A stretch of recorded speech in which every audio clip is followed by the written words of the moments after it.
right. Om Namo Gurudev Namo. Om Namo Gurudev Namo. Yo, this mantra has a ill beat to it. You gotta listen to this video. It's on meditative mind. Look at the translation of what you're saying. I bow to the universal creative wisdom. That's Om Namo Gurudev Namo. And the second part is I bow to the divine teacher within. Om Namo Gurudev Namo. Man, these mantras were a part of my awakening as well. And this is a good one because that's what you do when you practice the contemplations and the pranayamas that Yahshua taught us in the last two videos. This is verse 771. This is right after he explains how to do the alternate nostril breathing. And he says, the circuit of Kahayi meditative breath practice, including the alternate nostril variation, places before your awareness the actual formula by which the mother ovum and you are enlivened by Kahayi. Okay, so that's one of the things that the pranayama does. And then he says the act of contemplating Kahayi as we breathe in this manner is not only a symbolic reenactment of that formula known as the Trinitarian dance of involution for the purpose of spiritual evolution. It says involution here means the descent into or involvement in matter by spirit for good reasons. Okay, so, but listen, let's finish the thought. He says that this is the act of contemplating Kahayi also actually feeds Kahayi to each of your chakras. Of course, the act of contemplating Kahayi as we breathe will feed our chakras. You know why? Because we're the observers, right? And we know that by observing a thing, you affect it, and it affects you. Yahshua done taught that so many times in his Holy Megillah. So it's just beautiful natural magic that these teachings, these unions are all talking about. But let's get going now, because oh man, I'm excited. Joy Yoga, we finally made it. The last two forces, which are roots, so they're the last but they're the first. You know how that goes. So I want to say the last but not least are joy and Mother Earth, and they're very important. We're going to put them, I think, on the same video. We'll see how much time we have. Let's get going now.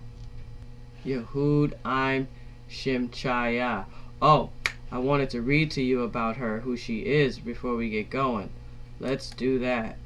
So this is important as well. This is from chapter 62, where Yahshua gives us the concept for contemplation. I mean, this stuff is all spelled out. You get you a Megillah, you just have the blueprint and how to live a well-lived life.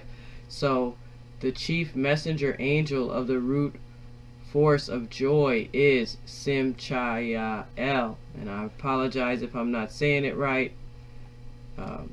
In Matanah we read the following: Adam and Eve's seventh child, a joyful daughter named Simchaya, made people happy just by her presence.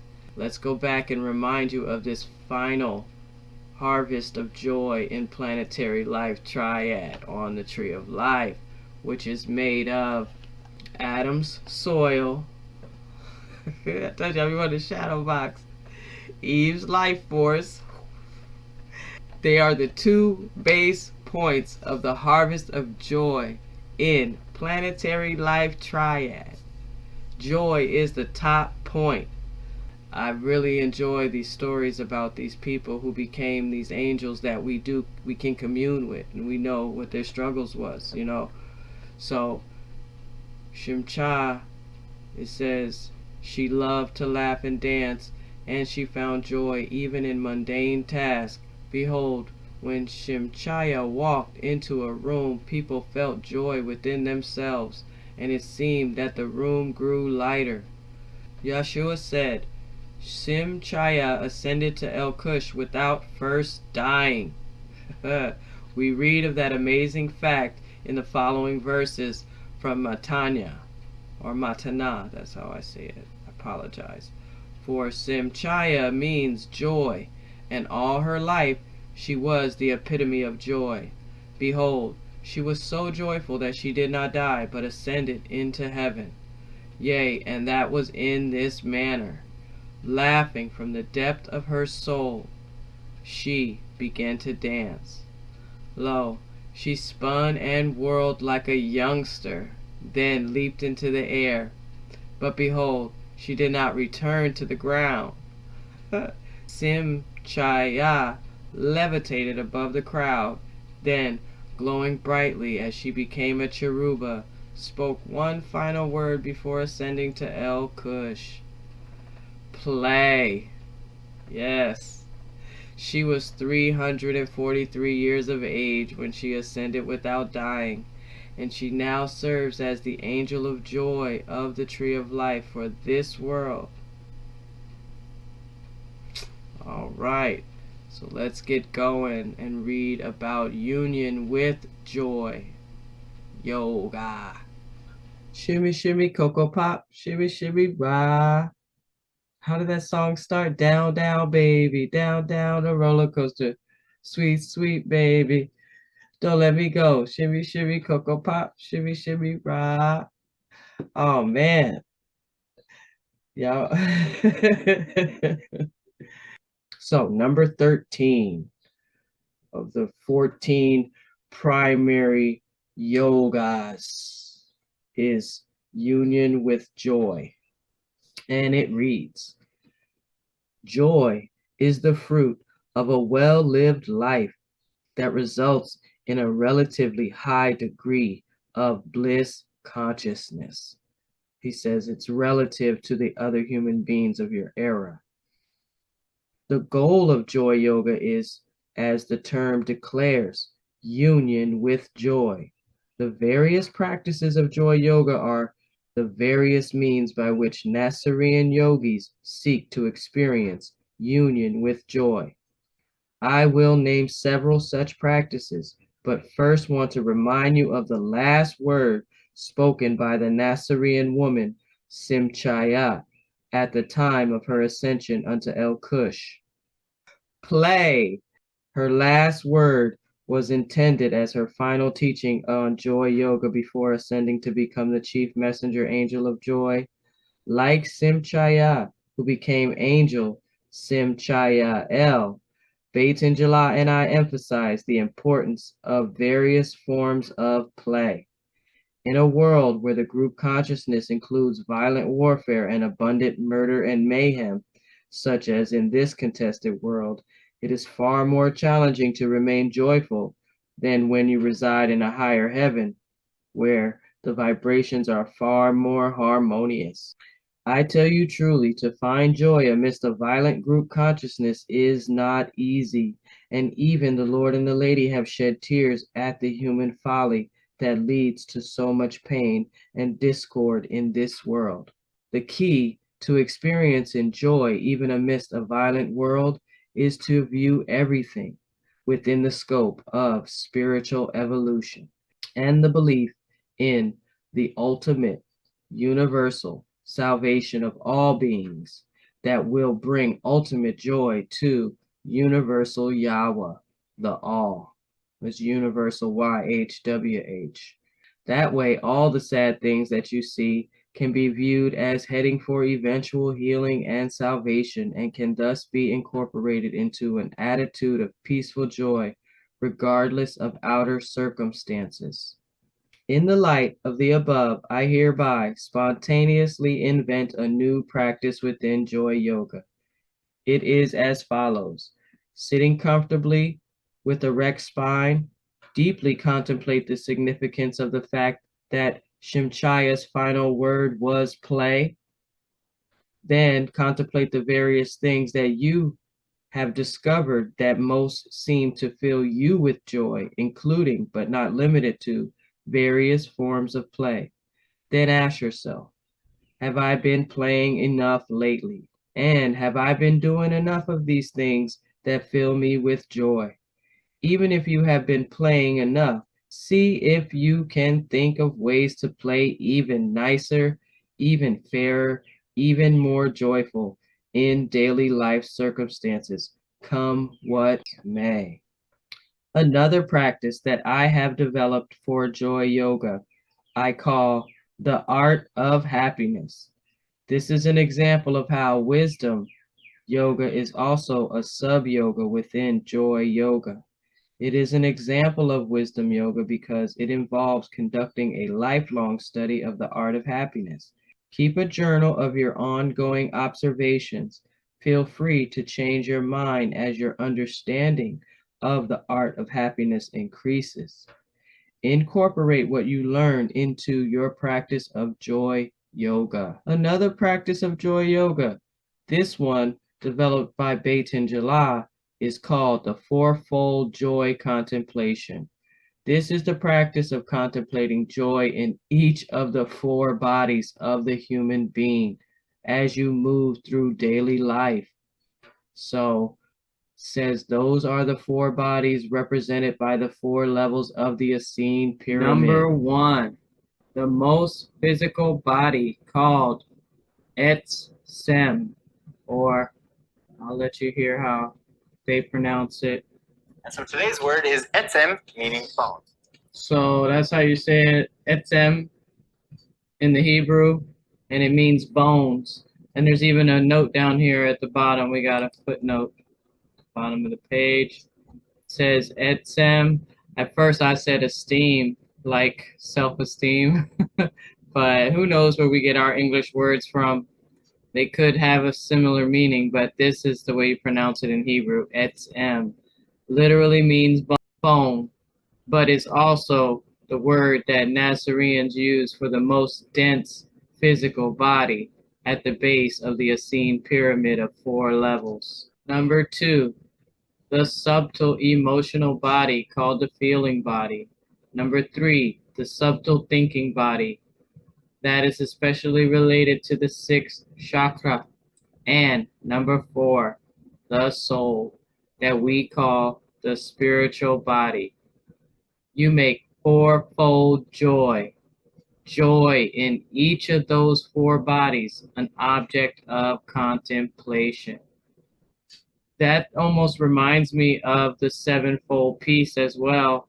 There is a day where you do peace with the body, peace with the mind, peace with the family, peace with heritage, and so on. Seven. So if you practice the sevenfold peace, you're kind of like making joy, peace and joy and harmony in your four bodies.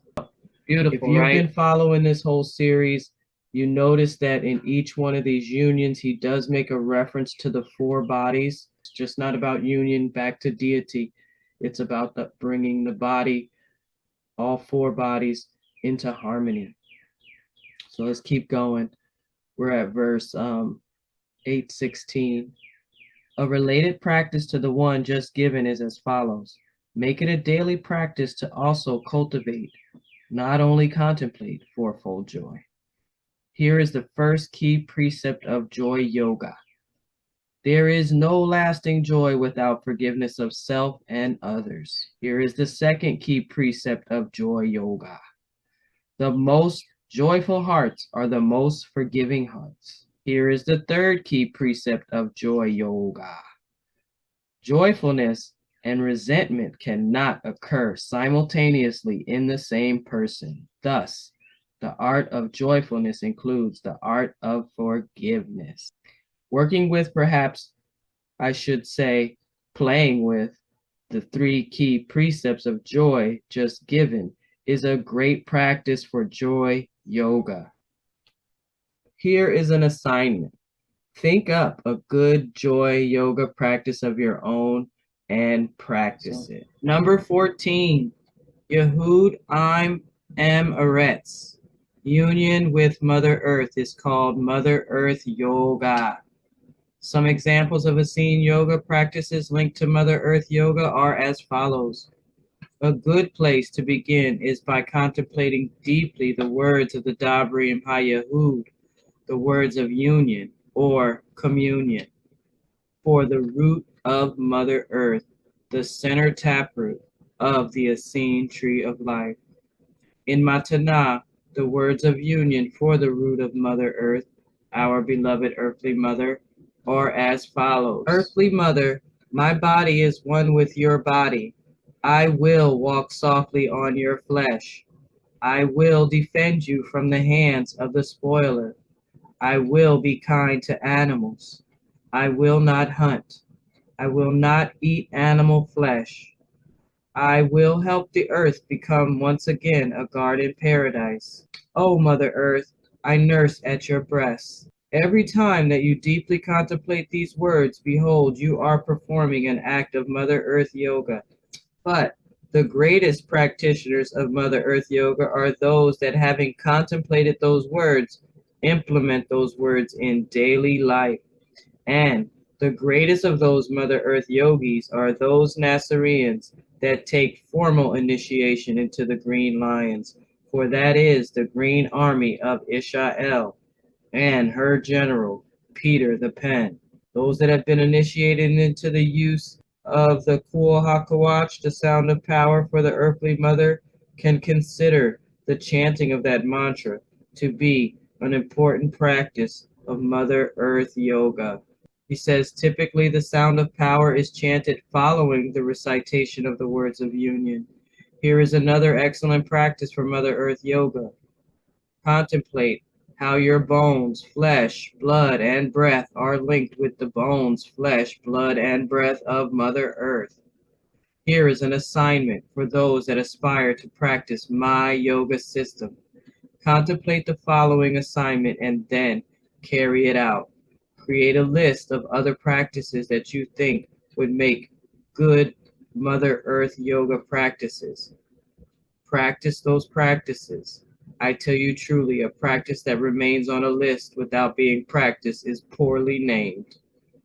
This talk I'm giving today is accurately titled An Introduction to Essene Yoga. Behold, I have given some of the possible Essene Yoga practices related to the primary 14 yogas and mentioned just some of the many possible sub-yogas related to each branch and root. You will learn others as you continue to study, and I hope will create some of your own. What is the difference between being a Nasarean in general sense or being a Nasarean yogi? Ideally, there is no difference, but in practice, there is a difference in the way I use those terms. If a person is a member of the Nasarean religion of the Essene Way, but does not sincerely and diligently preserve in Essene Yoga practices, that person is Nasarean, but not a Nasarean yogi. In other words, a Nasarean yogi puts more effort into diligently following the practices than a member who does just enough to retain membership. A Nasarean yogi performs both a morning service and an evening service nearly every day. All right, so we are done with the 14 primary yogas. Sorry that it got a little long. I wanted to just finish it out because the next couple of videos are going to be about Yahshua's recommended daily Hatha yoga routine. And so that's going to be a little series all by itself. And here we are where he gives us what a typical morning and an evening service is all about. But I'll put that with the next video because, like I said, it's the blueprint. You could just follow what Yahshua does and how he says it. You don't have to come up with your own. but he does suggest and hope that we will create some of our own. So that's what I'm doing now. I'm taking everything I learned and that I'm still learning, and I'm creating my own form of it. So, but remember, we got an Earth Day coming up, guys. So that's a good day to practice this union with Mother Earth, okay? So, all right. Thanks for watching. I'll be back soon.